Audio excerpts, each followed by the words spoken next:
open it up now for them to introduce themselves further and get us started. Thanks, everybody.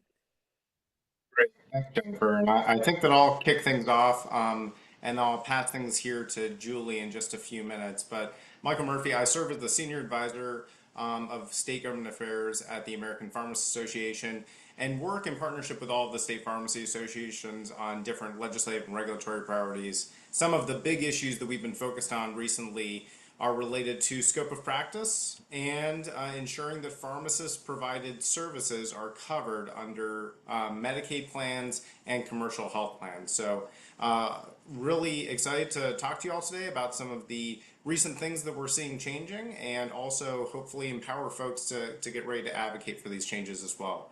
Julie, do you mind moving to the next slide? Thank you. So when we talk about pharmacist provided care, I know I'm preaching to the choir here, but we typically see two primary barriers to pharmacists providing these services to their patients.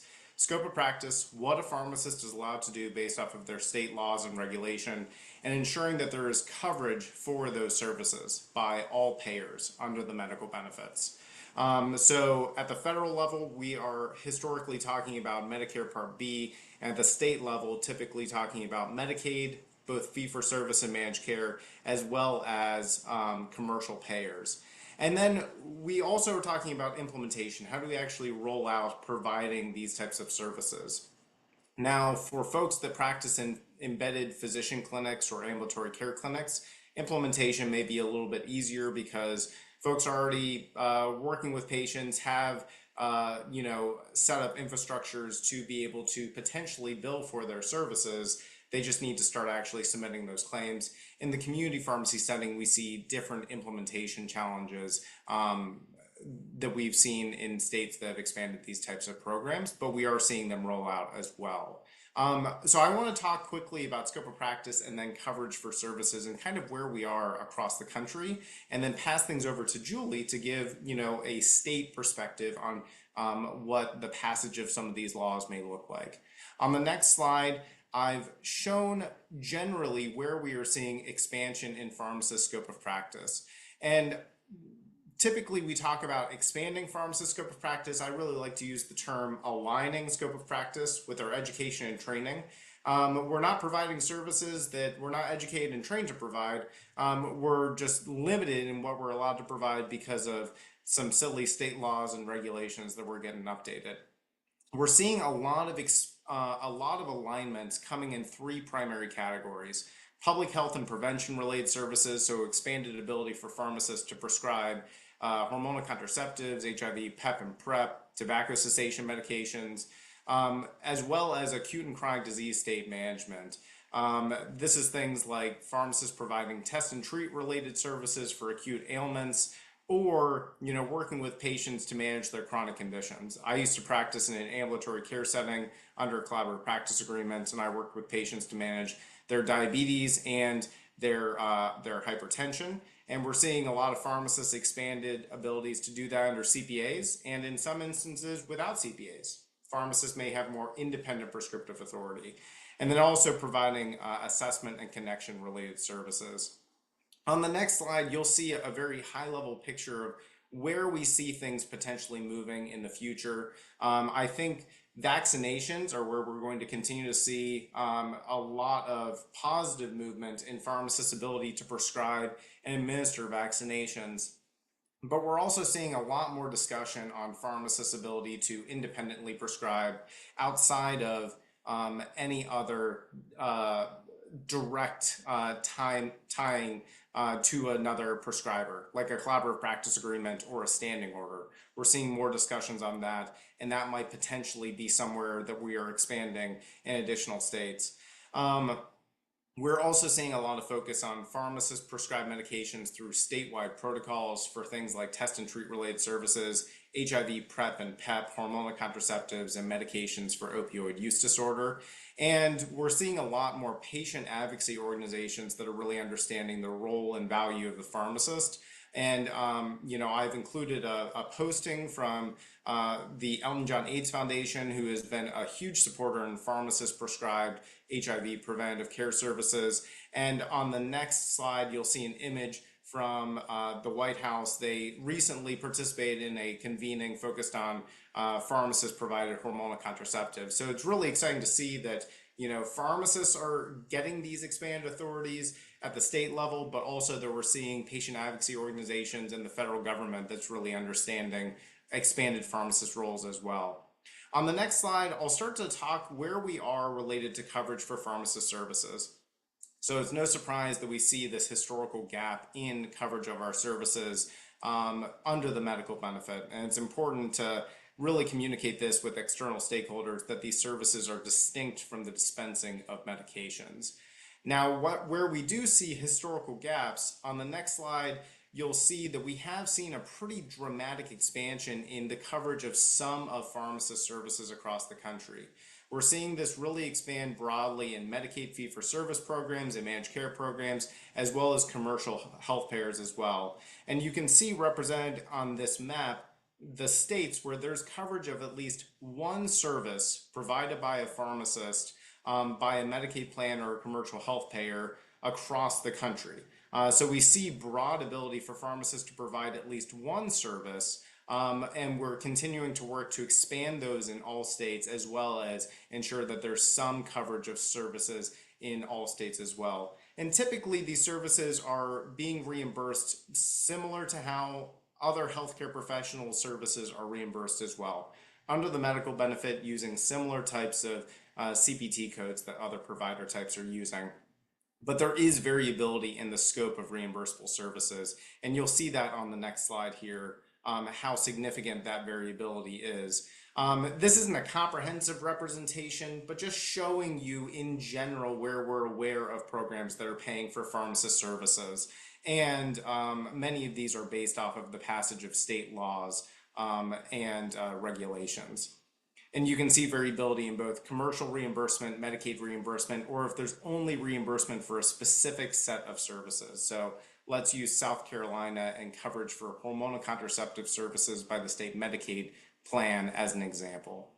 On the next slide, I wanted to highlight some of the high-level considerations and variances that we are seeing come up when it comes to state laws and regulations that are requiring or permitting coverage of pharmacist services. In the interest of time, I'm not going to go through all of these, but just to highlight that there's a lot of differences in how these programs are being established. In some states, there's the requirement that you have to provide services under a collaborative practice agreement. In other states, you may be using MTM CPT codes as opposed to E&M codes for the reimbursement of services. So just to highlight that there is significant variability in the adoption of these programs, but typically there is the requirement of passing a state law, passing state rules and regulations, and implementing those services for Medicaid programs. Commercial payers don't necessarily require any change in state law. They could independently opt in to start paying for pharmacist services, but we are seeing some states that are passing state laws because some commercial payers may not actually move forward with paying for pharmacist services, and that can be a significant barrier. On my next slide, which is the final slide before I pass things over to Julie, just to highlight, you know, on the horizon where we see things going in the future. Hopefully we will see things tip with Medicare Part B as more states open up the door for Medicaid and commercial health insurance coverage. And I think that we'll continue to see a conversation around payment parity and coverage parity as well, so that pharmacists are paid at the same level as other providers, and all services within a pharmacist's scope of practice are also covered if they would otherwise be covered by another provider type. So very quick information, but I'll pass things over to Julie to continue on and share the Wisconsin experience. All right, thanks, Michael. My name is Julie Bartel. I manage our chronic disease pharmacotherapy ambulatory care services at Monroe Clinic in Monroe, Wisconsin. Direct our 2 residency programs there, a PGY2 AmCare, PGY1 program with focus in AmCare. I've also been very, very involved with our state society, the Pharmacy Society of Wisconsin. I co-created and chair our ambulatory care advisory committee there, as well as I have been on the provider status core group, and now chair our provider status implementation team. So pretty exciting things have been happening in Wisconsin, and I'll just kind of run through briefly some of the exciting changes and sort of our pathway to provider status here in our state. So as Michael alluded to, we went through legal channels, legislative channels, to approve or to recognize pharmacists as providers with Wisconsin State Medicaid. That was called Act 98. And so our goal was to allow for pharmacists to enroll with Medicaid, be recognized as providers, and to bill and receive payment for all patient care services that would otherwise be covered by any other provider. So this was an initiative that was led by the Pharmacists Society of Wisconsin, or PSW, and a bunch of volunteers, which was our provider status team core group initially. And so that group was composed of 4 ambulatory care pharmacists, myself included. We had a community pharmacist in that group, 1 hospital pharmacist, and then a bunch of awesome PSW staff to help support this process. This was not a short process. We were working on it for many years. So we started in January of 2018, and this core group met every 3 weeks for 3 years, a little over 3 years, until March 2021, when the bill got passed. So when we initially were starting the process, we started by reviewing, some of the other states that Michael mentioned, who have had various different methods of how they went about provider status and getting provider status. So we had conversations with those state societies or other organizations that were incremental in getting their provider status passed, whatever that looked like. And then we took a look at our priorities here in Wisconsin, really what our pharmacists needed, what made the most sense for us. We provided a bunch of education to Wisconsin pharmacists and students, of course, did a lot of marketing and legislative lobbying, and PSW staff was incremental in that. When we were looking at what made the most sense for our state, we first started by looking at our laws as they related to other providers. And then we had to determine for Wisconsin, did it make more sense to focus on expanding our scope, like our independent prescribing authority, or did it make more sense for us to focus on the reimbursement and payment piece? And luckily in Wisconsin, our laws already are super, super broad and vague when it comes to prescribing under CPAs. So essentially, pharmacists in Wisconsin are allowed to do anything at all delegated to us by a physician, as long as we have that in the collaborative practice agreement, which means that we can prescribe anything. I mean, in theory, we could, assist with a broken bone if that were delegated to us. Not that any of us would do that, but it's super broad. And so therefore, we determined that it made the most sense for us to focus on the reimbursement and payment piece of it, rather than on any sort of independent prescribing focus. So when we started this was a long process, and first had to go through a bunch of legislative pieces where we started by wanting to pass a state plan amendment or SPA agreement.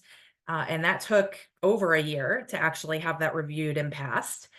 And then we had to wait for DHS to change all of the rules and policies within the Medicaid laws and rules. Then there was a whole technology piece. So basically, Medicaid had to update all of their technology internally to be able to recognize pharmacists as providers and set up with that ability to reimburse. Then we got to the very exciting piece where we could actually enroll as a pharmacist provider through Forward Health, which is our Medicaid portal here in Wisconsin. And now we're in the process of ongoing refinement and troubleshooting. We're re-looking at all of the codes that are covered, those E&M codes that Michael mentioned, making sure that everything that we could possibly need is included on there, and continuing to troubleshoot through pharmacists that are trying to enroll in various settings. In addition to all of the legislative pieces, of course, there has been a huge piece as far as getting the pharmacists in the state and the community pharmacies, health systems on board and ready to implement and support being able to bill as a provider. And so we now have an implementation team, which has been focusing on this. We've been preparing for this for at least the last couple of years. And we have various different committee groups within PSW that have worked to put a bunch of education and marketing and implementation guides out to help get the pharmacists ready in the state. So of course, there's the Ambulatory Care Advisory Committee, which I chair. We have the Community Pharmacy Advisory Committee. So they've been really important to partner with as we try to ensure that not only clinic settings like mine, but also our community partners can be able to implement this and get ready to bill through Medicaid, and then our provider status task force. And so we started by doing a needs assessment of the membership of PSW to figure out, who was doing what already and just not billing for it, and where were our needs. So, who had payment models already set up, who was already providing work under CPAs, where can we provide the most information to get people ready to be providers in Wisconsin. And so after a lot of work and a lot of volunteers, we put together a very comprehensive implementation guide, and I'll sort of show you what pieces are on that on my next slide. We have a whole billing and coding support manual, which we actually partnered with the state of Washington to kind of create this really comprehensive billing guide and then customize it to Wisconsin. And then we created a provider status certificate program, which is a bunch of online modules that you can go through that walks you through all kinds of different steps. And then you end up with a provider status certificate, which is kind of fun. So this is just an overview of what we have included in our implementation guide and certificate program. And so you can see it's everything from getting people off the ground and rolling and putting the pieces together to build a service, how to enroll in Medicaid through Forward Health. We have a whole section on, E&M codes, billing, software support, especially important for community pharmacies that may not have that already built in to their systems. Legal considerations, CPAs, business plans, marketing, promotion. There's chapters and video guides on all of this, webinars on all of this. So really exciting. This rolled out and went live in March to be able to enroll, and then we can start submitting, or we have started submitting claims as of July 1st. So it's just been about 3 weeks, but already there have been a number of claims submitted. As far as I know, with my last implementation meeting, no claims have been paid yet, but we're very optimistic they will be. And to date, over 200 pharmacists have enrolled in Medicaid fee-for-service.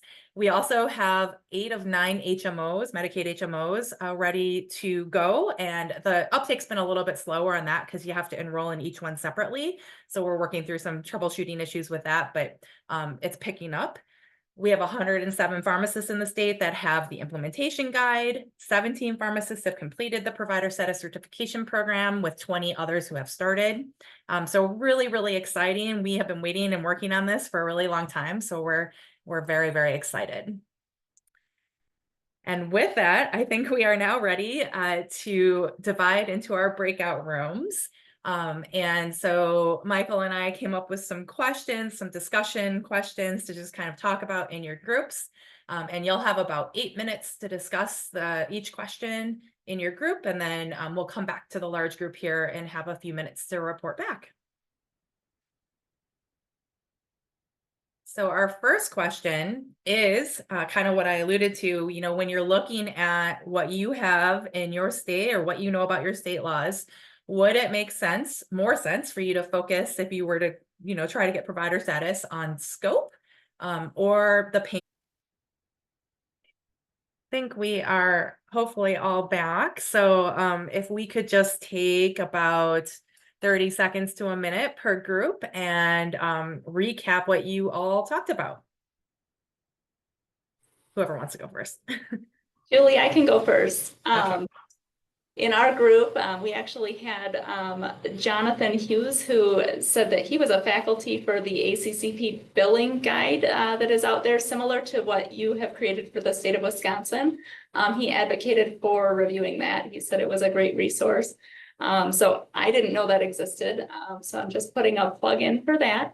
One of the biggest things we talked about is, making sure the scope is in place before we go to seek the provider status and reimbursement, making sure the pharmacist scope allows us to do the things that we would need to do to when we achieve provider status. So that's us in a nutshell in my group.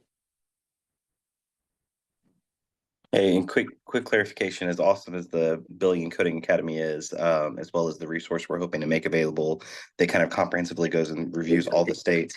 It's not a billing guide like Julie's is. So just didn't want to overpromise. We want to underpromise and overdeliver, not the other way around. Thanks, Jonathan. Yeah, and just to add on comment with your observation or what you guys talked about, Amy. So I think that, when you are looking for what is right for your state, you could pursue provider status in something that goes for some sort of independent prescribing instead of reimbursement or in conjunction with reimbursement. So there are some states that have tried to get pharmacists to be able to independently prescribe, like what Michael was saying, et cetera. So we in Wisconsin chose not to go that route. We didn't want to touch our scope and just focus on reimbursement because that's what made sense for our state. I'll throw out a quick comment and then I'll be quiet because I know we need to move on. But some states that have gone down that path have found that there's significantly more opposition because you end up typically if you're doing a payment bill, you might be seeing opposition from the health plans because they don't like to be told what to do. If you're doing a scope bill, you're probably going to see opposition from the medical society. And bringing those two groups together in joint opposition can sometimes be a challenging thing to overcome. Absolutely. Okay, next group. I can go next, Julie. Our group had discussed that what made sense for the states that were represented would probably be moving forward to look at reimbursement strategies, particularly with state Medicaid programs with the states that were represented. So that's kind of where our group is at a whole. Great. All right, who wants to go next? I'll go next. Just to kind of bounce off of that as well, we also, except for Tennessee, but I'm at the VA, so it doesn't affect me personally. However, our state, we're pretty at the very beginning stages with our recent test and treat bill that was passed May 1st. So, but the majority of the states represented said reimbursement strategies.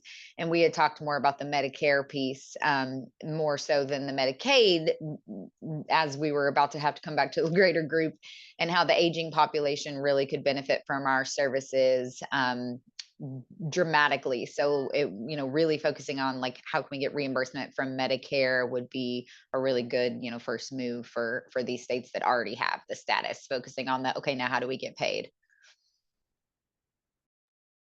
Yeah, that's always a really great legislative or advocacy piece to go about access to, because obviously that's what we're trying to do. Reimbursement strategies are going to help us be able to hire more people to provide these services, which is going to enhance access.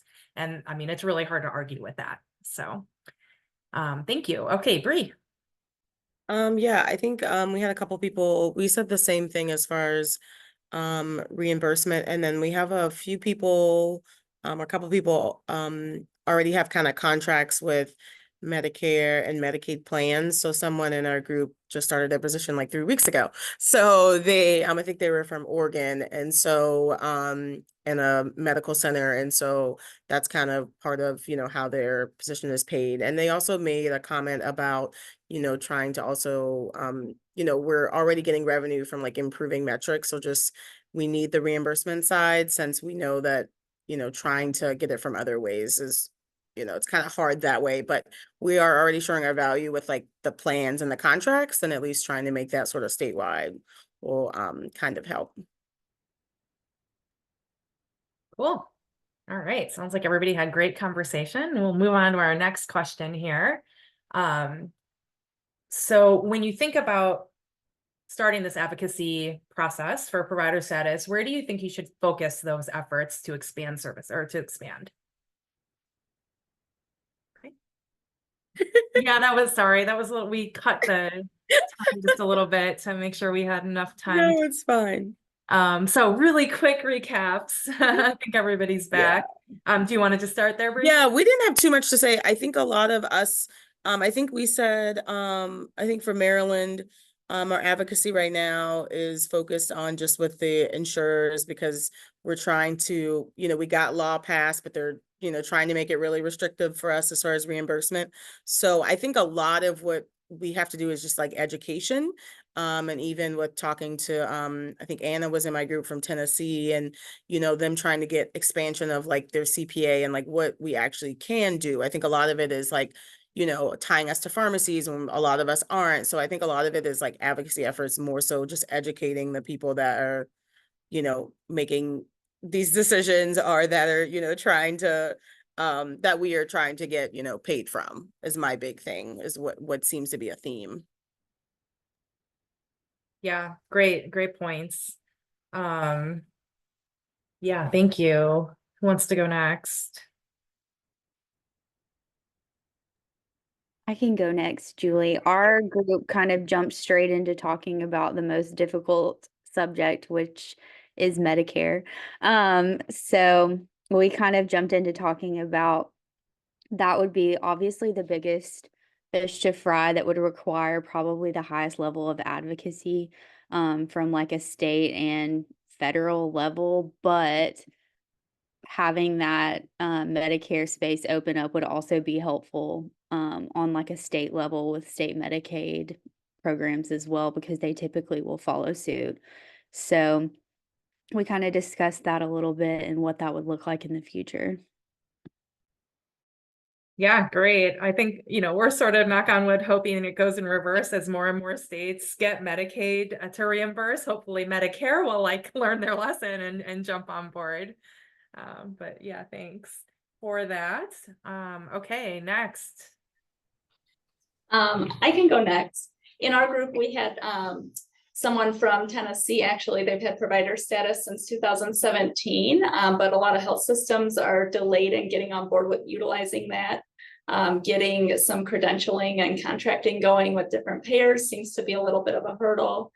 In other states where there isn't provider status, the talk a little bit was about partnering with commercial insurance carriers before getting into the government discussions and going right there with the advocacy efforts, trying to partner with some of these private carriers to get the momentum going. And then we also discussed after provider status is achieved, so like in Tennessee where there already is status, going, and that's not the finish line, right? Moving forward, keeping track of the rev cycle management, where you start seeing payments not coming through and trying to decipher why, and getting through some of the challenges with the payers to continue the reimbursement coming. Yeah, great. Thank you. I'll just say, I think one thing to think about when you're thinking about, should I pursue Medicaid within my state versus private payers is just unfortunately sort of the political climate of your state. Like in Wisconsin, we decided not to go that route because we didn't think it was going to be successful. And, I think we would have better luck. Well, we did have better luck with Medicaid, hoping that private insurers will jump on board, but different states are going to have different sort of overall climates on what makes the most sense to pursue. Great. All right. Last but not least, Jessica. Yeah, we actually kind of jumped into the last question too, but mainly on what's next is kind of, it's pretty state specific as we, keep mentioning, like, where do we need to go next? But, a lot of us started young, going to, pharmacy day at the Capitol and advocating, just education, but even with the people you're working next to, making sure that they know we're not trying to steal their patients or take their jobs. So some of these bigger organizations, leading into the next question, can support us as well and not oppose us. Like we've seen some things in the media, AMA, saying things and then learning from my physician colleagues that nobody's actually in that. So the people that know who we are and what we're capable of and how much we can help patients with access to care they are our advocates and our allies in this. So just keep educating and, inspiring wherever you work. So you can help, the mass majority of people understand that we're going to help with patients and access to care and optimizing care and ensuring safety. And then hopefully everything else will fall into suit with the right people spreading the message. One quick thing to respond to that, just timely news that I just saw this morning. So, unfortunately, it looks like the AMA and a long list of physician organizations sent an opposition letter yesterday to congressional leadership saying pharmacists shouldn't get paid for their services, and the federal provider status efforts are, should not move forward. So I think one, everything, Jessica, that you just said, exactly, like there's got to be a way to overcome that hurdle. But two, I think that's actually kind of a good thing. That shows that they're scared, that they're willing to send that type of letter. So keep up the advocacy, because it's definitely getting folks' attention. Awesome. And we just have a few minutes left, but we'll just take a couple of minutes, hopefully, and just have a little bit of time to build off of what Jessica had picked. We'll just quickly then, to finish up, if everybody wants to take like 30 seconds and just really quickly, recap one or two key stakeholders in your state. Why don't we start? Amy, do you want to start? Yes, we talked about state legislators being a big part of this. And in addition, having someone that is a champion within your health system that continues pursuing the cause. Awesome. Thank you. Lindsay? Yes, honestly, can echo what Amy said. Really, we were focusing on from like a state legislator perspective, and then also thinking about your other advocates and your physician and fellow physician advocates that can help advocate on a state level as well. Perfect. Okay, Jessica? Yes. So we were just kind of talking about, getting everybody on board. To echo what we were saying earlier, we kind of started off talking a little bit more about the AMA and getting the support of others, but, just awareness too. We were talking about like, how many clicks does it take to click whatever you're billing for, and how do you do it, and training of like individual users on like, how do I sign up to be able to bill? What training do I need, if any, or certificate courses? And then once you get all those check marks, training your people on what boxes do you check and how do you check them, and what, sub code, ICD code 93 modifier, or whatever, training. I mean, it's huge, and getting it into your workflow is important too, because it may not matter as much to someone who's going to get the same paycheck whether they do it or not, versus it's your business, you're trying to bill and make more revenue, or you're the leader of the group, or in an administrative position where it matters, what you're bringing in, what kind of revenue. So appropriate training and just awareness of those, like even simple things that we oftentimes forget. Yeah, great. Thank you. And then Bree. Sorry, we kind of went on about what Michael said, but on a tangent. But Kathy did give us some insight that kind of the state AMA is kind of a little bit different than national, but she was saying if we're ever like kind of doing anything on our state level to kind of collaborate with the state level AMA or medical society chapter, kind of might help us with things. So that was kind of a good little tidbit of information. But I think it is always good to sort of have medical kind of on your side as well with things like this. But yeah, we didn't have too much to say. Got a little emotional, but because I feel like we're just always fighting, for these things, and there's just other people that are being reimbursed, and so. But this is good that we're having these conversations. But I think the big thing is just education. So Absolutely. Fantastic. Well, we are just about at time here. I think Michael and I, if you guys have any questions, we're happy to stay on a few more minutes. Otherwise, also, I have our emails here. So thank you so much for attending. Hopefully this was helpful and stimulated some good discussion amongst your colleagues. But if anybody has any questions for us, we're happy to stay on a little bit here. Otherwise, thank you.